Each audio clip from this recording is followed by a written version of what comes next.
പൗരത്വ നിയമ ഭേദഗതിയിലെ online രജിസ്ട്രേഷനിലും Sangh Parivar agenda നടപ്പാക്കി കേന്ദ്ര സർക്കാർ. ക്ഷേത്ര പൂജാരി ഉൾപ്പെടെയുള്ള പുരോഹിതർക്ക് പൗരത്വ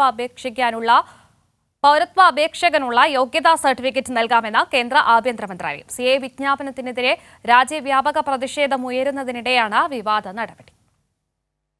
പൗരത്വ നിയമ ഭേദഗതി വിജ്ഞാപനത്തിന് പിന്നാലെയാണ് രജിസ്ട്രേഷൻ പോർട്ടലിലും കേന്ദ്ര സർക്കാരിന്റെ മതവിവേചനം. ഓൺലൈൻ വഴി മാത്രം അപേക്ഷിക്കാവുന്ന CAA വിജ്ഞാപനം അനുസരിച്ച് രജിസ്ട്രേഷൻ നടത്താൻ സത്യവാങ്മൂലവും പേരും വിലാസവും അടക്കമുള്ള രേഖകളും ജാതിയും മതവും വ്യക്തമാകുന്ന യോഗ്യതാ സർട്ടിഫിക്കറ്റുകളും നൽകേണ്ടതുണ്ട്. ഇതിനായി ജില്ലാ ഭരണകൂടത്തിന്റെ നേതൃത്വത്തിൽ സ്വയംഭരണ സ്ഥാപനങ്ങൾ വഴിയാണ് നടപടിക്രമങ്ങൾ എന്ന് കേന്ദ്ര സർക്കാർ വ്യക്തമാക്കിയിരുന്നു. എന്നാൽ ഇവയിൽ ഏറ്റവും പ്രധാനപ്പെട്ട യോഗ്യതാ സർട്ടിഫിക്കറ്റ് പ്രദേശത്തെ ക്ഷേത്ര പൂജാരിയോ പുരോഹിതരോ നൽകിയാൽ മതിയെന്ന വിചിത്രമായ നടപടിയാണ് കേന്ദ്രം സ്വീകരിച്ചിരിക്കുന്നത്. ശൂന്യമായ കടലാസിലോ 10 രൂപയുടെ സ്റ്റാമ്പ് മൂല്യമുള്ള ഒരു ജുഡീഷ്യൽ പേപ്പറിലോ ക്ഷേത്ര പൂജാരി സാക്ഷ്യപ്പെടുത്തിയാൽ യോഗ്യതാ സർട്ടിഫിക്കറ്റായി കണക്കാക്കുമെന്നാണ് കേന്ദ്ര ആഭ്യന്തര മന്ത്രാലയത്തിന്റെ നിർദ്ദേശം. പൗരത്വം നിർവചിക്കപ്പെടുന്നത് മതത്തിന്റെ പേരിലാണെന്ന പ്രതിഷേധവും ആരോപണവും കൂടുതൽ ശരിവയ്ക്കുന്നതാണ് കേന്ദ്ര നടപടി. പൗരത്വ നിയമ ഭേദഗതിക്കെതിരെ രാജ്യവ്യാപക പ്രതിഷേധവും നിയമ പോരാട്ടവും തുടരുമ്പോഴാണ് ഭരണഘടനാ മൂല്യങ്ങളെ ഇല്ലാതാക്കുന്ന കേന്ദ്ര സർക്കാരിന്റെ സമീപനം.